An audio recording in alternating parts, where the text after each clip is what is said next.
दोस्तों नमस्कार। बड़ी खबर सामने आते हुए दिखाई दे रही कि अमेरिका ने ईरान पर हमला कर दिया है और शायद इससे अब फिर से मिडिल ईस्ट में टेंशन बढ़ सकती है। और दोस्तों सवाल ये भी है कि क्या ईरान और अमेरिका में जो हाल में सीज फायर हुआ था वो टूट चुका है इस हमले के बाद, और ऐसा हुआ क्यों?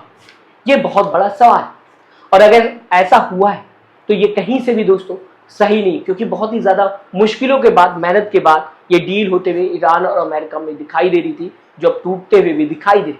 दरअसल दोस्तों 17 जून को ही यूएस और ईरान के बीच में 60 दिन का सीज फायर हुआ था और स्टेट ऑफ हॉर्मुज खोल दिया गया था फिर से, जहां शिप्स आने जाने लगी थी, मीन्स स्टेट ऑफ हॉर्मुज से गुजरने लगी। सब मस्त चल रहा था, लेकिन 25 जून सब बिगड़ गया, क्योंकि ईरान ने स्टेट ऑफ हॉर्मुज में एक सिंगापुर का cargo ship MV Ever Lovely पर ड्रोन अटैक कर दी, जिससे शिप का ब्रिज डैमेज हो गया, मगर कोई कैजुअलिटीज देखने को नहीं मिली। अब समझिए कि ईरान ने ऐसा किया।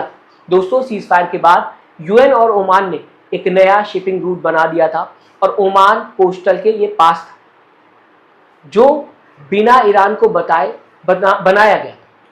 और ईरान ने पहले ही वार्निंग दे दिया था कि बिना हमारे परमिशन के नया रूट मत यूज करो, क्योंकि हमारा कंट्रोल है स्टेट ऑफ हॉर्मुज पर।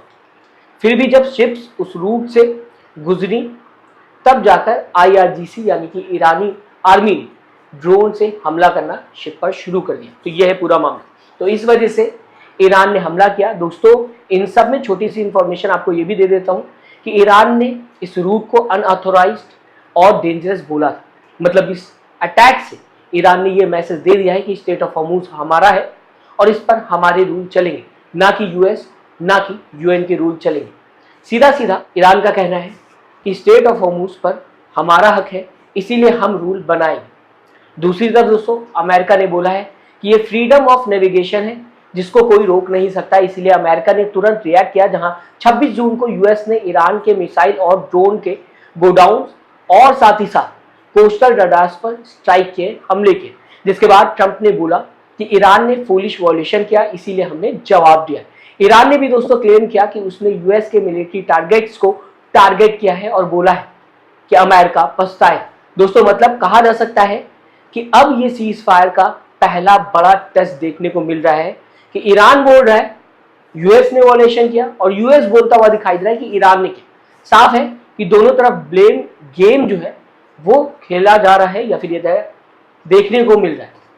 और रेटिलिएशन की धमकी दोनों तरफ से ही आते हुए दिखाई दे रही है। अब बात सिर्फ दोस्तों यहां पर नहीं रुकती।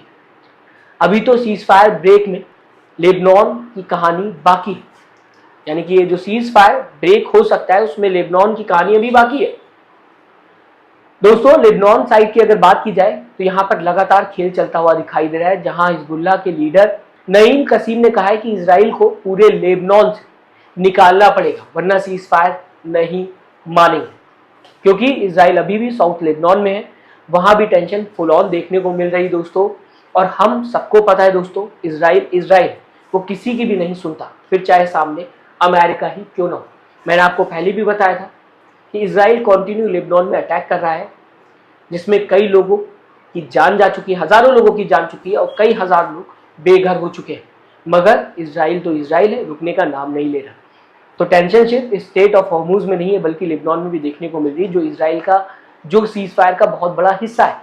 फिलहाल अभी फुल वॉर शुरू नहीं हुई है, लेकिन टेंशन बहुत ही ज्यादा देखने को मिल रही है। अब देखना ये होगा कि ये 60 दिन का सीज फायर कितना टिकता है, क्योंकि कोई झुकने वाला नहीं है, दिखाई नहीं दे रहा दोस्तों। और मेरा ख्याल ये है कि ये दोनों तरफ का पावर गेम, ईरान अपना कंट्रोल दिखाना चाहता है कि हम स्टेट ऑफ हॉर्मुज कंट्रोल रखते हैं, हमारे बिना कुछ नहीं हो सकता, और अमेरिका चाहता है कि उसका डोमिनेंस बना रहे।